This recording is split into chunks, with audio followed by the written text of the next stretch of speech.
Fantastic. Okay, so formally then, welcome everyone to today's webinar. As you can see on screen, it's called Is Your LMS Costing Too Much? I'm Matt Dunphy. I'm a lead consultant in learning and development with Get Savvy. I'll introduce Alan and Sinchu formally in a moment, but just to say that the real purpose of this webinar today is to help you gain a more affordable LMS technology and content digitization resources. Also, we hope the timing is right for you. We know many clients in the membership sector are heading into budget planning cycles right now. So, yeah, we'll explain a little bit more about the company and how we can help against this particular topic. But before we do that, perhaps Sinchu and Alan, do you want to give a quick introduction to yourselves? Yeah, sure. Thank you, Matt. Can you hear me? Yes. Perfectly. Yeah. So my name is Inchu. I've been working with in e-learning space from last 15 years, and I have a strong understanding about an LMS and e-learning solutions and the custom course development. I also have a startup called as Wave Technologies Private Limited. And in the past, I had worked with AI design, and also I worked with Adobe India for developing their new software called Project Champ. And that's the next version of an Captivate Prime tool, actually. And I've been closely even working with the Get Savvy from last 5 years. I developed the applications, also developed the 12 hours of an e-learning projects, actually. Yeah. Thank you. That's a quick intro about me. Yeah. Great. So thank Great. you. And for everyone, since you joined us from our India team, and as he said, he's got a long-standing relationship with us, including the development of our own LMS. Alan, why not introduce yourself as well? Thanks so much, Matt. Good morning, everybody. Alan Reed, Learning Director at Get Savvy. I've been working in learning and development in the membership world since before there were LMS systems, going back to the early 2000s. So delighted to be joining you today. Great stuff. Thank you both. So let's get going. Before we get started into the actual content today, just a couple of things for you to note. The session is being recorded and you will get a copy of it after. If you're like me and you like to furiously scribble notes or read everything on screen, don't worry, you will be able to watch back certain sections if you want to later. And please do use the chat function. We do want to hear your questions today, and we'll have a specific section on that at the end. And two offers today, and we're going to describe our recent research study. You will get a free copy of that as a delegate after the session. And we will also encourage you to avail of our 50% discount on our own LMS course, Managing Technology Change Projects for Business People. You see the offer on screen, and that will be continue to be shared. And please do avail of that. It's a brilliant course, particularly if you're planning a change project yourself. I'll hand over to Alan, who will say a little bit about who Get Savvy are and offer some recent case studies from us. All right, thanks a lot, Matt. So just really briefly then, Get Savvy, we specialize in learning and development in the membership world. We've been doing it for a long, long time now. We offer three learning and development options for membership organizations of every size. So these are cost-effective options based on our Indian-based learning and development specialist team. And essentially, it's fixed cost, low cost, and is very transparent, so people know what they're getting into. We have decades of experience in doing that. We're 100% platform independent, which means we work across all sorts of learning management systems, and our only interest is the client. We're not tied to any particular technology, and certainly not tied to any supplier. So it's always in the client's interests. We essentially do three things for a living, keeping it very quick. So we have our own low-cost membership-focused LMS solution, and we deploy that for organizations where they're struggling with an existing LMS that isn't really working for them, where perhaps the costs have gone shooting through the roof because of annual license costs or some other challenge that they've got. Or very often we help organizations from scratch to stand up their first LMS, integrated into the CRM, integrated into the website as a single solution. We also do an awful lot of content digitization, and we're able to do this very cost effectively, but also I think we have more sophisticated content digitization than people will typically be able to do themselves or to find in the UK. We've got an award-winning team doing all of that. So where people have got things like PDFs or in-person courses or PowerPoints, great content, it needs digitization. We do an awful lot of projects to turn that into engaging, interactive content online. And then we also, finally, we do a ton of consultancy and advice projects where, for instance, people don't know where to get started. They don't know how much money they're going to need. They don't know how to choose vendors in the marketplace. And they don't know how to create a learning and development strategy that's really going to engage with their members and pay for itself. So we do a lot of advice and guidance all the way through that, as well as helping people through the entire life cycle of their project. So that's us in a nutshell. A couple of really brief case studies.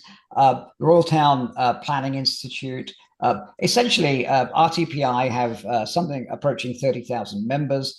They're very, very involved in proving the value of membership through learning and development and through CPD, making CPD something that's a genuine member benefit instead of making it into an overhead and a chore for people.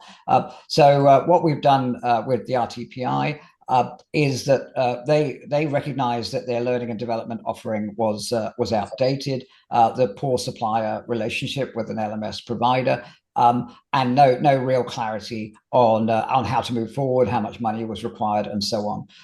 So we helped them shape a board paper and report saying this is the going rate for these levels of ambitions that you might choose. And then we outlined platform options and technology options, and then content development options, as well as a CPD strategy based on things like the competency framework, and how CPD, again, could be made this huge benefit for members. And then that gave a clear way ahead. And they're currently implementing their new L&D and CPD solution across the organization.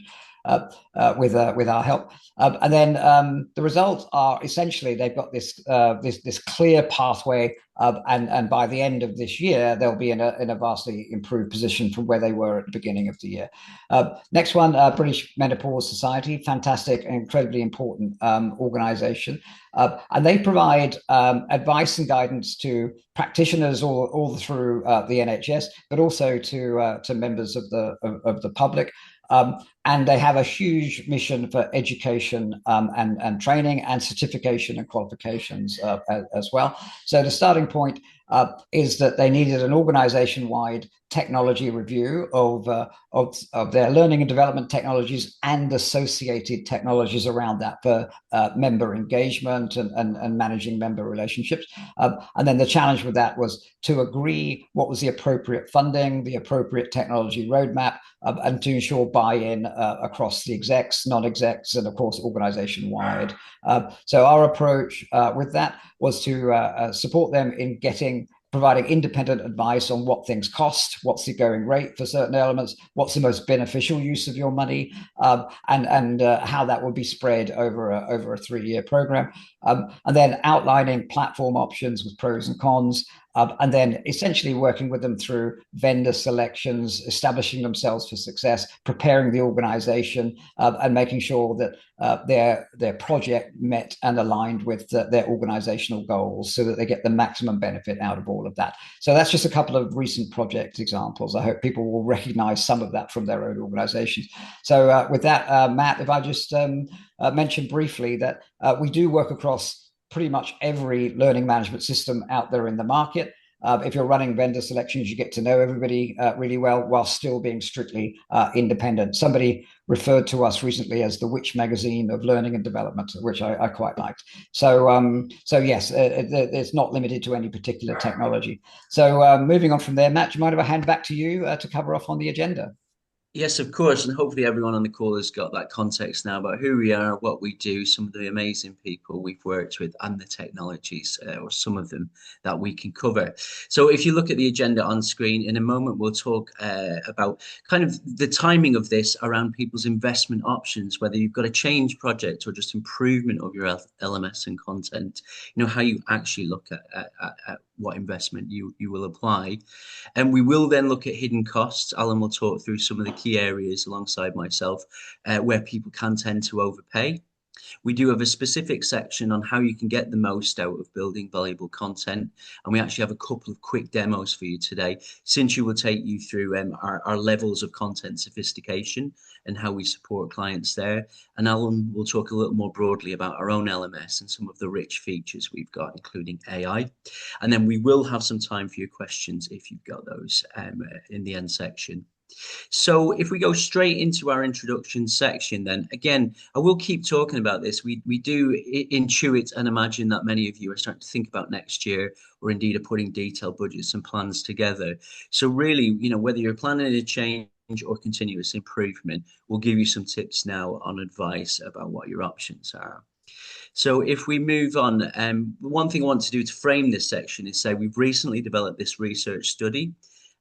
We will get a copy of that after the webinar. And as you can see on screen, two important stats here. From over 100 leaders in the sector that we spoke to, 55% are dissatisfied both with their LMS and content right now. So there's a real driver for change there. And I suppose if you see the statistic at the bottom, 28%, even where people are actually quite happy with the content they're developing, that is the case for some organizations, they know they're not happy and they feel their technology is poor. So we really recognize the timing is right to help people with new LMS or with their content. Moving on from there again, we kind of see three scenarios. I think, Alan, you can bring all of these in at once, and we'll talk about them. Generally, sometimes people don't have an LMS at all. That's fine. You might be doing a lot with events and master classes, but you want to move to have an actual system in place. You'll find some people, as I've said already, and in line with the statistic in the sector, have an LMS they're not happy with. They need to make a change, whether that's the account relationship or indeed the technology. And again, much discussed, people might have an LMS, but it really is, a burning platform around the content that they deliver. They want to deliver more. They want to deliver richer, more dynamic content. They want to start to broach the waters of using AI for learning. So again, moving on from there then, we recognize and we have experience in kind of four options you've got really overall. And again, Alan, I'm happy if you build these in all at once. You can build your own LMS from scratch. If anyone saw our early September webinar, we've built a learning system in that way with support from developers, but we had much more control over what we could do from the ground level upward, from the start. More common on the right there, you can, of course, procure a system that's somewhat pre-built by a third party, and you can build onto that. There are many pros and cons we can discuss around that. Obviously, it's an established company and product. Some drawbacks can be, having to wait for certain items in their development roadmap, for example. You can, of course, just do improvement. If you think you've got a good LMS, you can enrich the features within that, and we do support clients in that space. Or as I've said in the last slide, you might think generally you've got the right platform and foundations. You just really want to focus on enriching the content within it. And some of the stuff Cinzia will show you can help there. So I think if we bring this forward, just to say, in any of these scenarios, you do need to secure investment. That might seem obvious. You do need to plan a budget, even if it's just content development or continuous improvement. Be disciplined around that. I'm sure you are already. So we always give this advice, whether it's CRM, digital, or the learning space. You're going to need to consider two main breakdowns in your budgeting. Project cost. As it sounds, day one till you launch, until completion, you have certain things like the cost of the LMS itself and the various other related costs for your project. And then on the right-hand side, ongoing costs. We'll talk a lot about this today, support costs, hosting, and particularly if you do need to, licensing. And you'll see there, unless you're using open source platforms, you will need to factor in licensing costs into your budgets. Again, bringing this forward then from here, we're going to start to look at hidden costs now. I'll continue on kind of how you can break your budgets down and then bring in Alan around certain elements of hidden costs. So walking through this, whether it's a change or it's an improvement, if you're budgeting at the moment, as you see on screen, you're going to need to evaluate, do some research, or get some support around the cost of a learning management system itself, or the cost of improving one you're working on. And the second tile there, you know, project costs is threefold for me. You might need to specifically put some money aside for technology providers' project costs. You may use a consultancy, and we do help clients there. So bringing in an expert to help with your change project, or indeed you should allocate actual cost to your internal project management, or if you're getting a fixed term contractor to help you.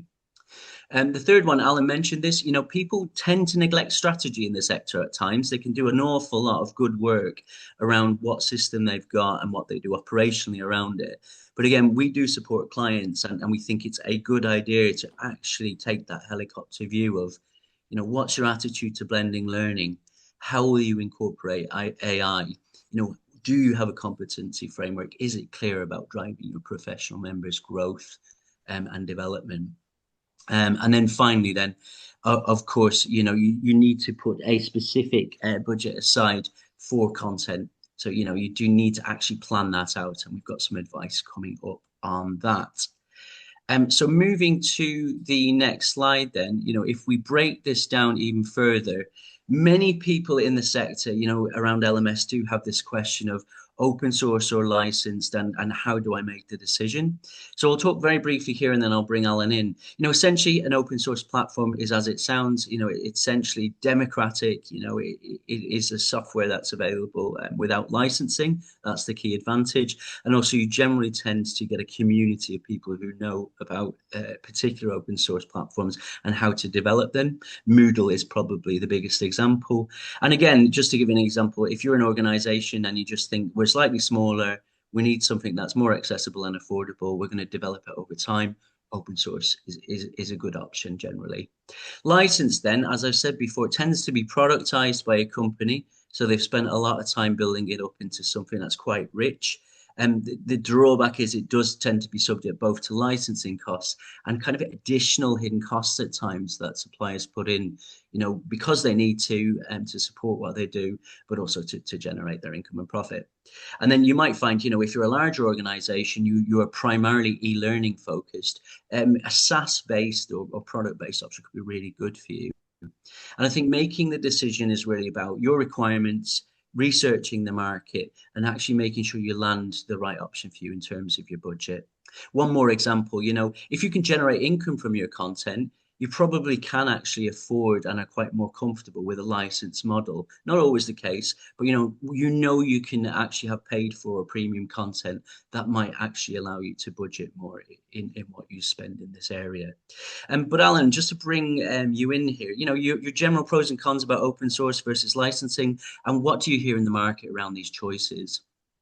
Sure, thank you. So what I've been seeing a lot over the last 5 years, in particular, is much more of a move towards open source, and that's a product of a few things. So prior to 5 years ago, the majority of LMS projects in the membership world were license based, with this or that company, and you got the company and you got their LMS.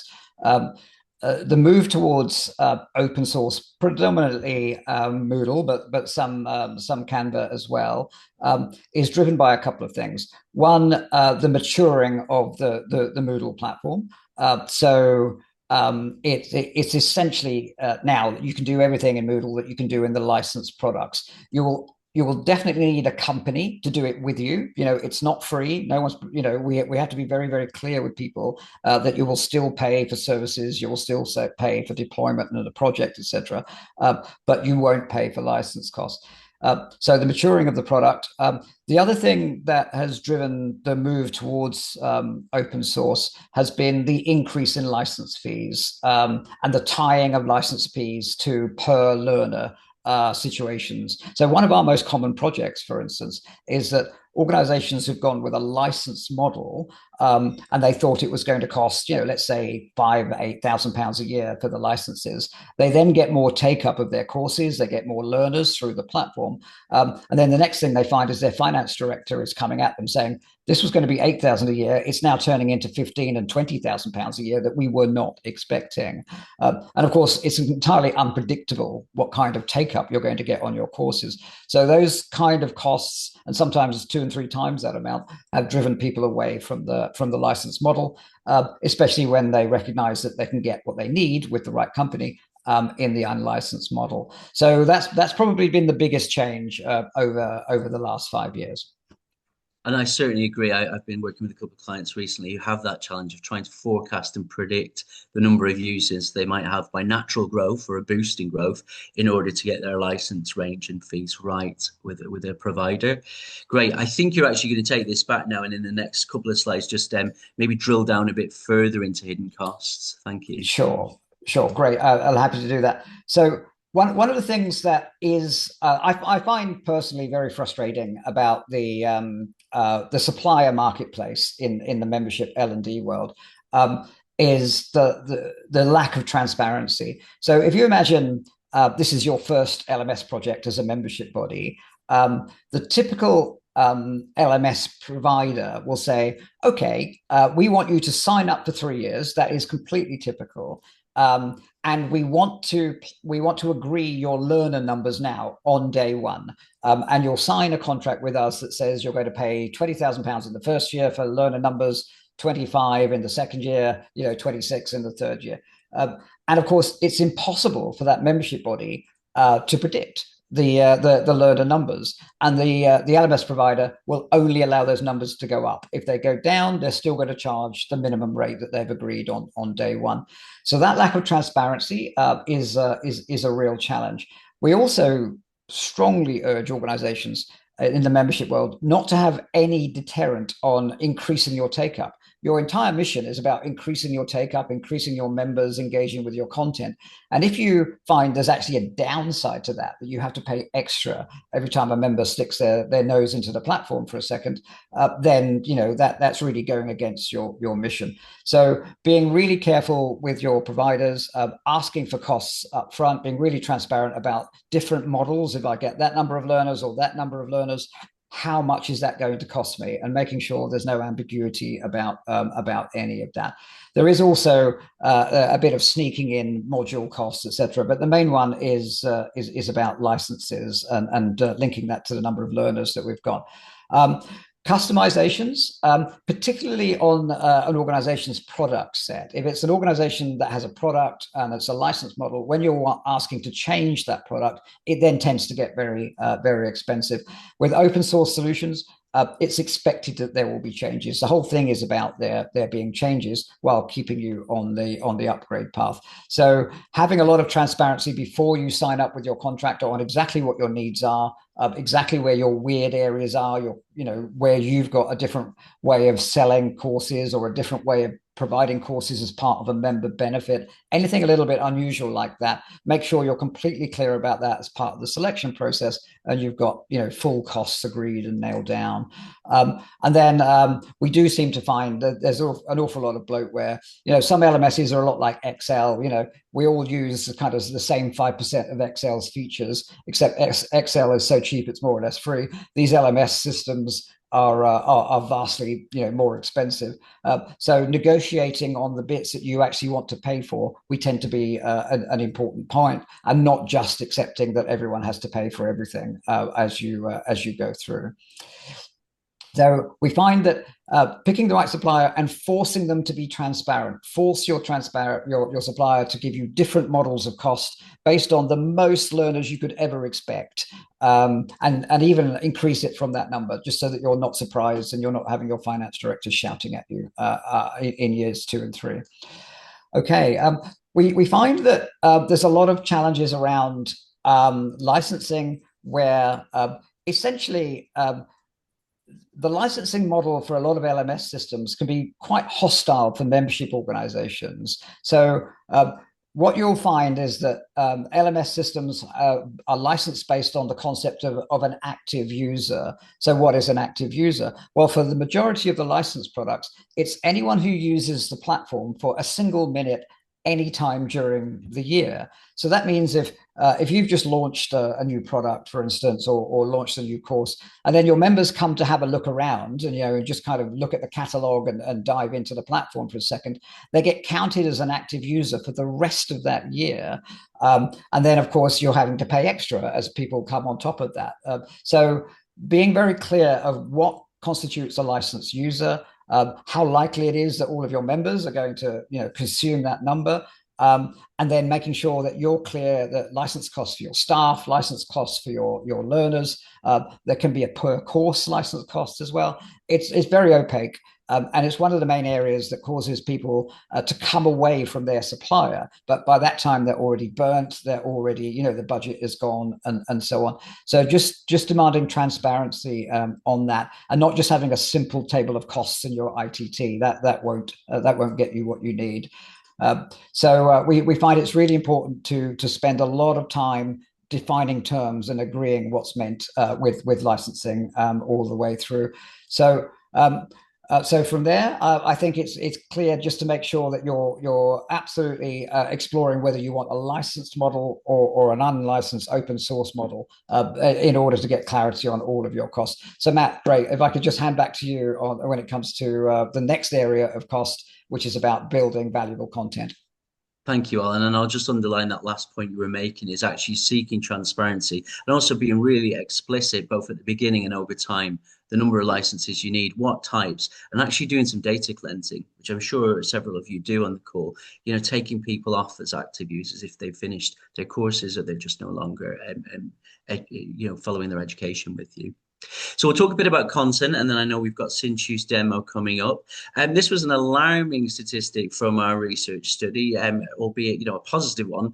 93% of the people we spoke to said that content digitization was the #1 item on their list for next year. So many of you may be thinking, how can we kind of invest in budget and plan more activity to actually digitize our content now? And moving on from there, I'll do a quick kind of overview. I'm sure this will feel familiar, and Alan, feel free to bring these in so people can read them. What is the modern online membership learner looking for in various different ways? I won't read these, but they are looking for AI, for example. They are getting more used to gamification. They are looking for something that's going to drive their careers. They are looking for bite-sized learning. They're more on the move now, or they have less time in this war for attention to actually focus on learning. And then some of the other things you can see on screen, they are really demanding variety.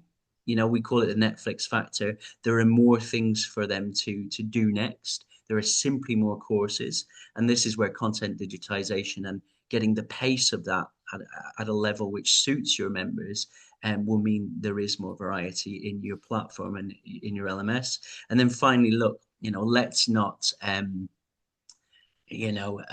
deny this fact. People are looking for quality. Sometimes we can get a bit trapped in, well, the content is right and they need to learn this basic format will work.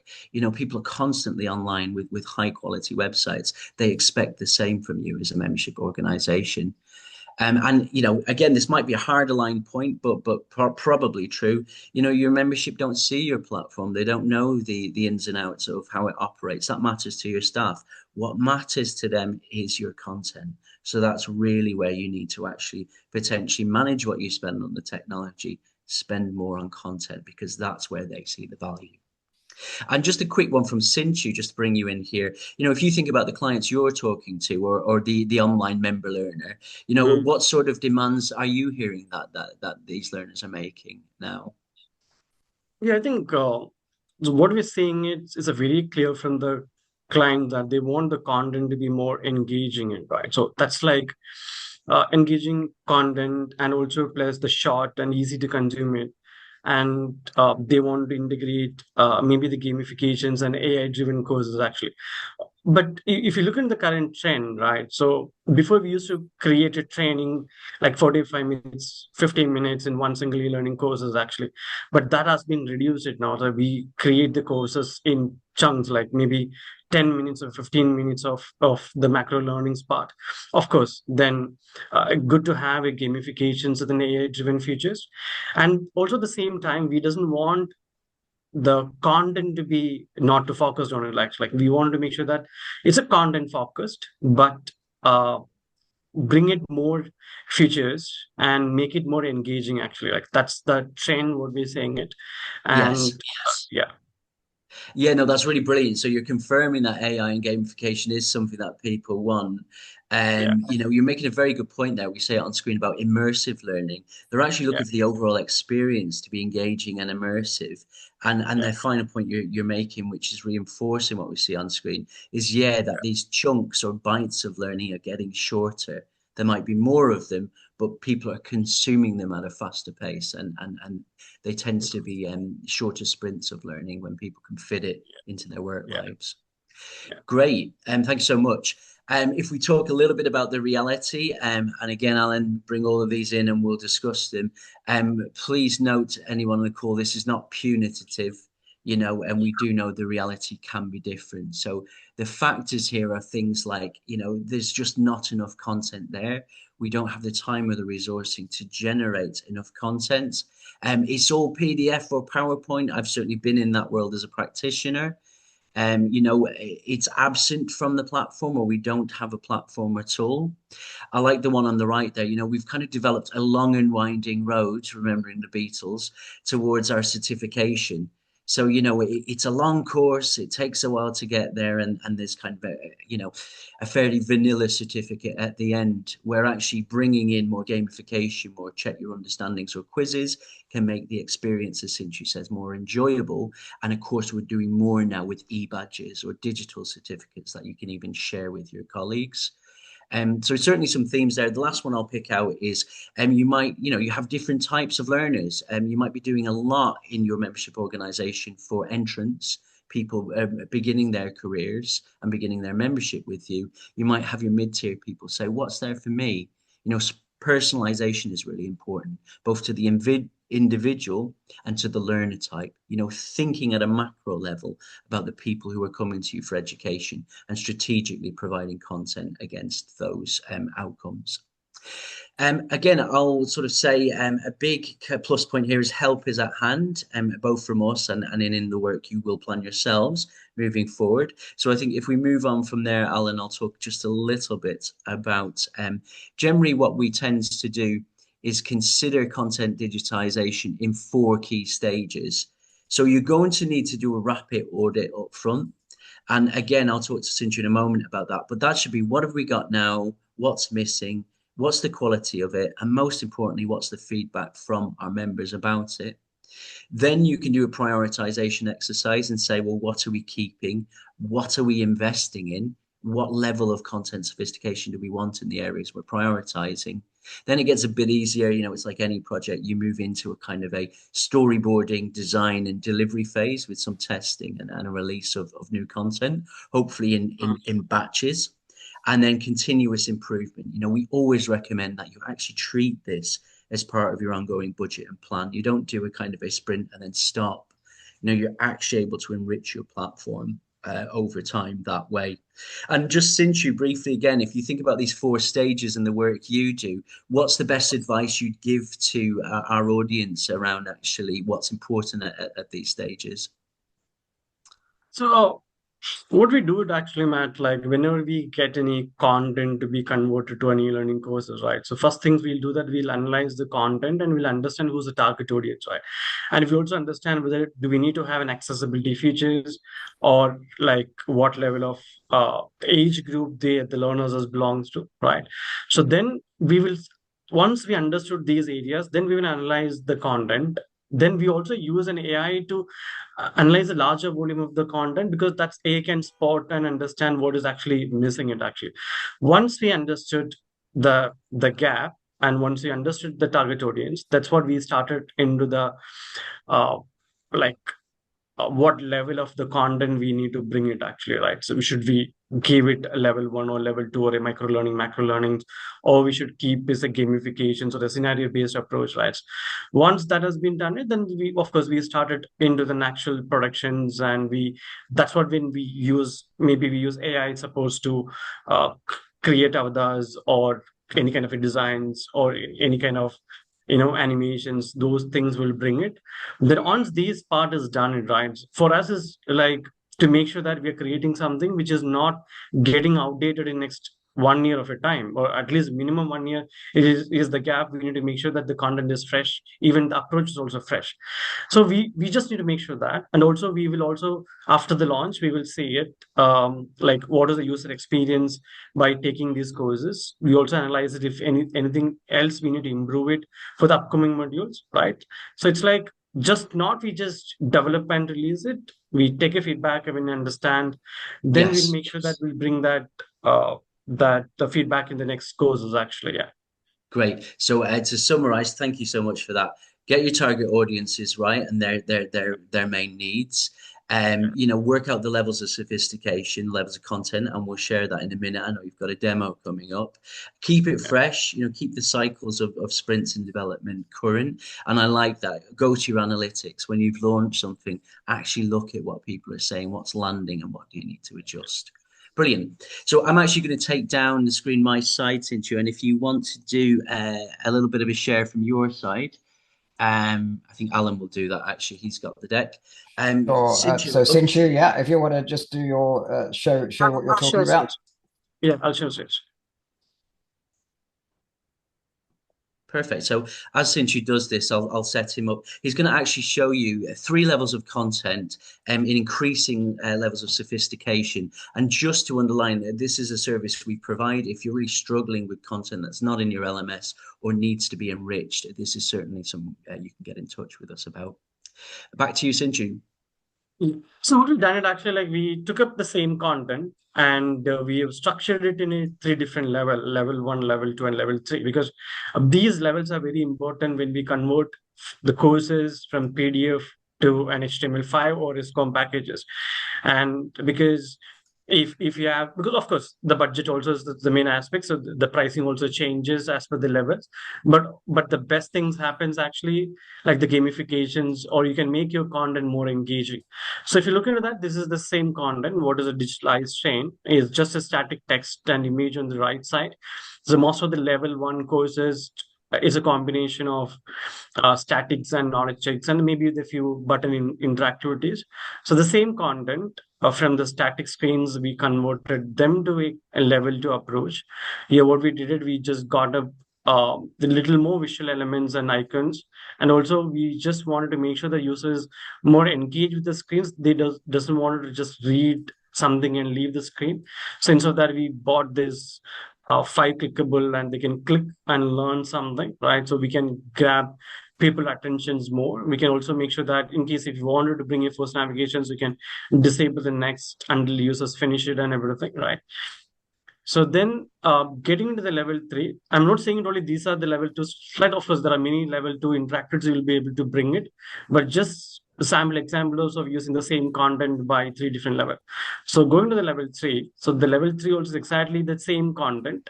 So what we've done it, we instead of just click and learn, we bought a 360 interactive view or VR approach. So user can just move around it and select and click and learn the same content. And yeah, so once they finish it, of course, this also has the few kind of gamifications and trophies and badges. So think about there as an assessment sections or knowledge sections you wanted to integrate, maybe kind of a badges that once user finish or once user get a specific knowledge screens or answer the assessment sections, you'll be able to bring some badges and the trophies and points, right? So you're actually like making sure that the learners is properly engaged with the content. So yeah, Yes. along with that you can also ask certain questions of the users to answer it, and like before they start the actual assessments and the test. So it's just a simple plain single page content that's been structured in the 3 different levels actually. Of course, Great. there are many level 3, level 2 interactivities or conversations models, right? So all of them will be able to bring it. Fantastic, Sincha. And to summarize then, yeah, you go from something that's good, well designed, but static. Yeah. At level two, you adding in more engagement, more interaction, and obviously some more visual features. And then when we get to level three, which is very sophisticated, we've almost got this immersive experience. And as you say, you can add in things like gaining badges or checking understanding or quizzes there. So it becomes a lot more of a holistic experience. Brilliant. Thank you so much. So I know we've got a poll. So I think if we're happy to trigger that, we just want to get a little bit of your own insight on the call today, sort of having heard some of the tips from us so far, and indeed also just seeing what Sinchu's had to share there around content. So I think, Alan, if you've kindly shared that. If people Yep. can see this on screen, I will lean in and read it for your benefit. So, what costs are you most worried about in your next budget cycle? This data doesn't go anywhere. It's purely for us to get a sense of it. But we do want to understand, from the various options on screen, what are the things that you're looking ahead and thinking, yeah, ouch, we have some concerns in this part of what we're doing for learning. So we'll let that run for a moment or two, and then I think, Alan, you let me know when you're happy to share the results. Great. We'll just give it a few more seconds. People are just plugging in where they're worried about their budget not being enough. So essentially, overall budget is coming ahead at the biggest thing, and then project cost is the second. Okay, we'll just go give it that, and then we'll close the poll, and I'll share the results. So Matt, you should be able to see the results on screen. Yeah, great. And I will say, so we've got quite a clear dual focus here. So I'll talk very briefly back to it. Again, we do strategic reviews, we do business case projects, and we do general advice. Certainly free. We'll talk to you, about your current position. And if you are starting to get into detailed budgeting, so that overall budget, please know that we recognise in the sector it's a continual challenge. I think the proof of the value of what you're doing and the big advances you want to make can sometimes help there to actually eke a bit more budget back. And also, if you can start to think about any content you might be able to monetize, that's also always really good for your senior leaders. Project costs, I think it is clarity about need and a case for change. If you absolutely must change your learning system, or you must take one big step forward with your content, it really is about proving that case for change and just being clear, detailed, and accurate in the budget breakdown, as we've shown you. Alan, would you add anything to kind of what people are concerned about at the moment, budget wise? I think those are the smart things to worry about in many ways. Understanding that your LMS project is not a put in and forget technology, that there's continuous investment, mostly in content, we would say, is what's really going to make the big difference. So great. Got you. And if we don't cover it in detail on this webinar, we do actually have pricing tables, related to relative project costs and indeed to the sort of the rates that we provide in the various levels of content development that you've seen with Sinchu. So we'll certainly make sure you get a copy of those as well.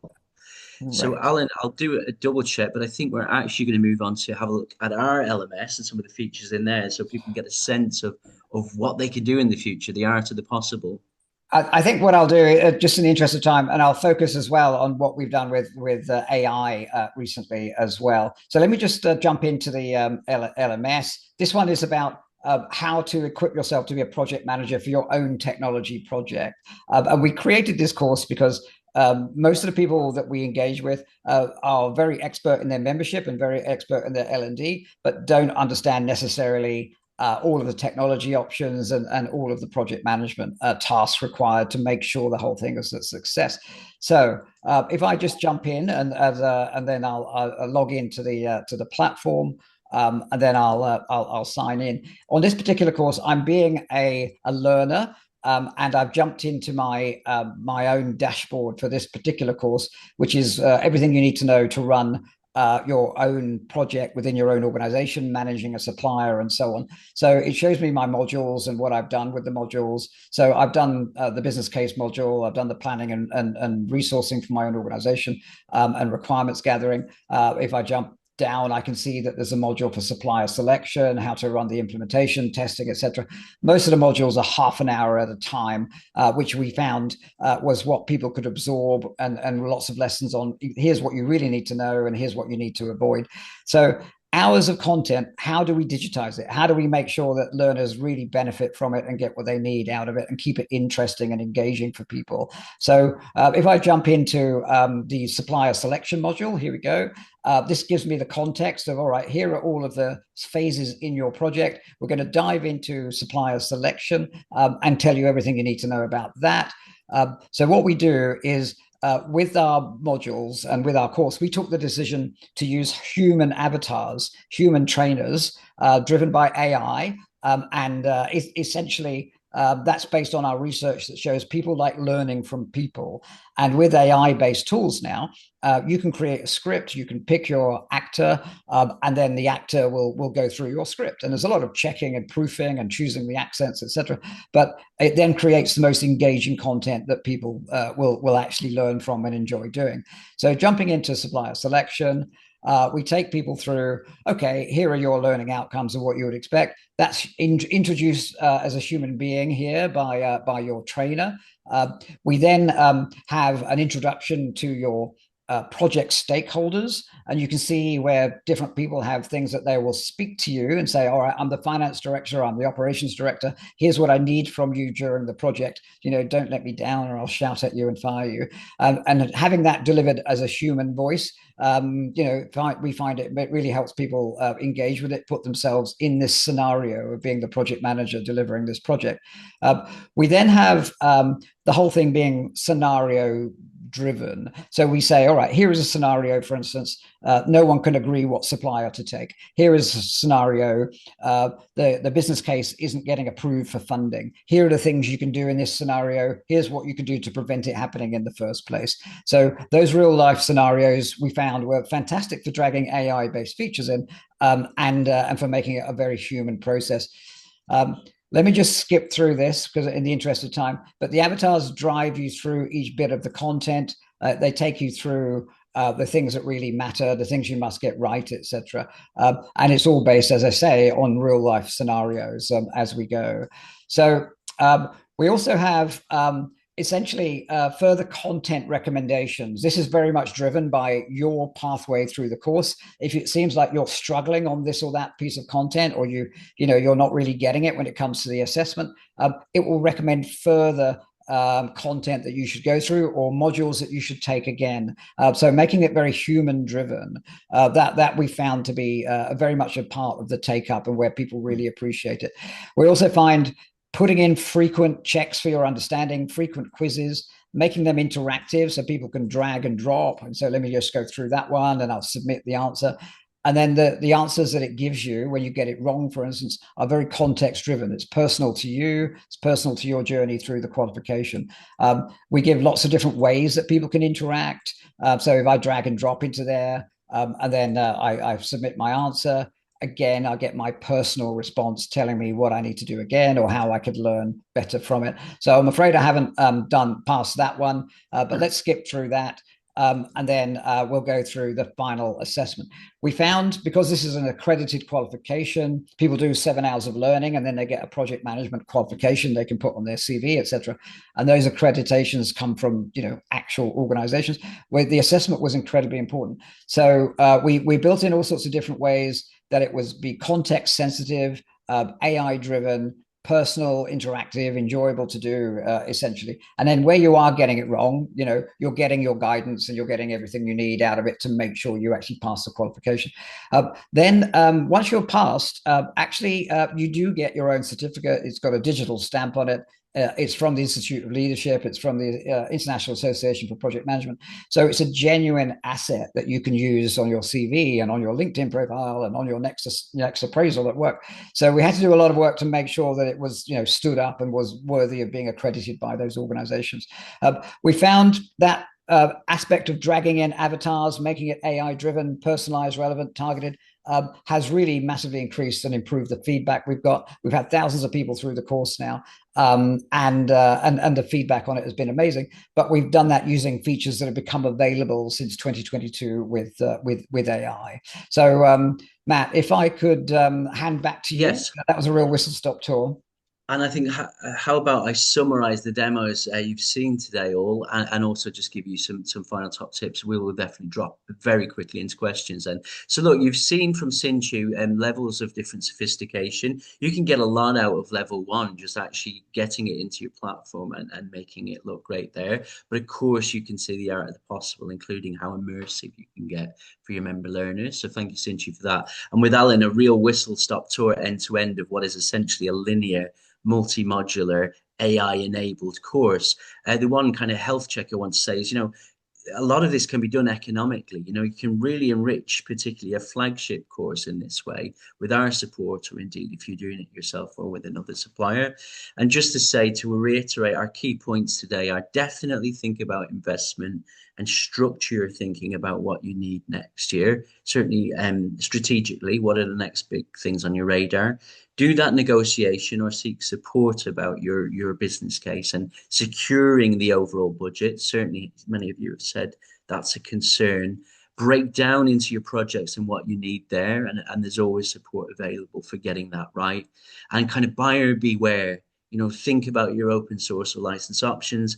Think about the 3-year plan and how you can generate income or manage those costs, and let that inform your choices about the technology. And then finally, then we will always keep saying it, please prioritize the investment in your content, because that's what the member sees and values.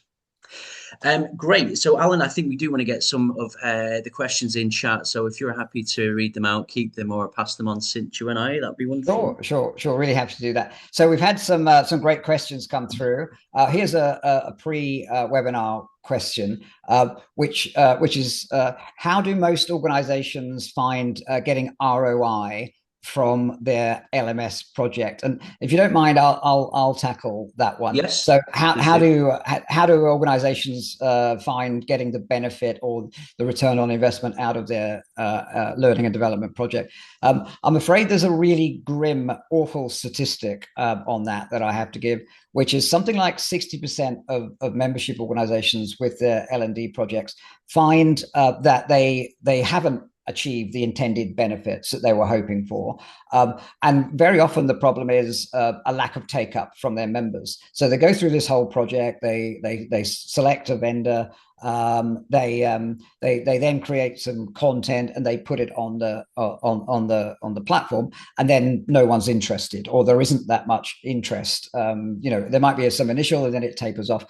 And then we look at that. The most common cause for that is a really obvious one, unfortunately, which is that people aren't putting enough content on their LMS platforms. If Matt, you mentioned the Netflix model that we talk about. Unfortunately, for most membership associations, when you look at their platforms, it's the same content month after month after month. And the most common change is essentially they'll do one thing every month, which is to put a video of this month's webinar or this month's podcast on the LMS. And then, unsurprisingly, no one's coming to see it. No one's coming back to that platform all of the time. It really enforces that statistic that you really need to be spending the majority of your money on your content. You need to be adding new content to your platform every month, and you need to be investing in it. It's never been cheaper. It's never been easier to create new content. But if you're not doing that, do not be surprised that no one's coming back to your platform every month. That's typically it. Then we've got a second question here, which is what can an organization do? I'll ask this one of you, Sinchu, if you don't mind. What can an organization do when it comes to taking their content that they've already got, which might be a white paper, might be a course they've already got, and then turning that into something that's digitized, self-paced online? What can they do to make that a success with the right partner? What are your thoughts on what they can do as an organization before they really get into that project? Yeah, I think we already talked about it of just finalizing it, what level of the content we need to kind of create it by using those, the offline content, right? Then we need to finalize it, which tool we can build it to convert it them to an online training tools, right? I think, yeah. Very good, very good. Thank you. And then a third pre-webinar question I've got is uh, what should the organization do to prepare for their L&D project to make it a success? So Matt, I'm going to ask you that question. So an organization that is thinking of their next learning and development project, or spending some money, or they know they've got a problem and they don't know quite what to do about it. What should they do to prepare in order to have a successful project? Great. So a couple of quick things there. I've mentioned it, and it can be a bit of a you know, a sensitive word. Think about strategy, and maybe in simpler terms, think about the big ambitions. What the vision looks like, and because I think that gives you something very powerful to share with your leaders and indeed with your audience, with your members. Research. Scan the market or get support, get Savvy or any other company around what's out there, and start to think about those wise choices about what you might put into your business case for investment or your budget and how you describe that if you are indeed going out for a new LMS or for a content provider. And we always say it, if we are talking about this time now, sort of September, October, this is a real time of engagement. Have discussions about what the needs are and the priorities, have discussions about what's likely to be available budget wise, even if you push that a bit and ask for a bit more. You don't always accept just the first answer that's given back by the chief exec. But do the engagement so people know that this matters. It needs to have space alongside your CRM strategy, your overall technology, AI. The learning technology and what you do here does need to be seen as important as the other things. And I think you as a learning leader or a membership education leader, you have that role to influence senior management and tell them why this matters before you start a project or your new business plan year. Great, great. Thank you. And then I've got a very pragmatic question here, which is how much would an typical LMS project cost? And I'll be specific about that. Most suppliers kind of and ah, but I'll try and give actual numbers on that, just not to be annoying. Of course, there's a kind of it depends element that's always there. If you ask somebody, what's it going to cost to refurbish your house? There's going to be a lot of it depends on things like what needs doing, but also what are your standards? Are you working to a quick lick of paint standard, or are you working to Sistine Chapel standards? So, but in general, the first thing is to separate your creation of your platform, your LMS platform itself, which must, of course, be integrated to your website, must be integrated to your CRM. And that's one set of costs, and it's there and it's ready to have content put on it and have people go through the content. Then the second big set of cost is the creation of the content itself.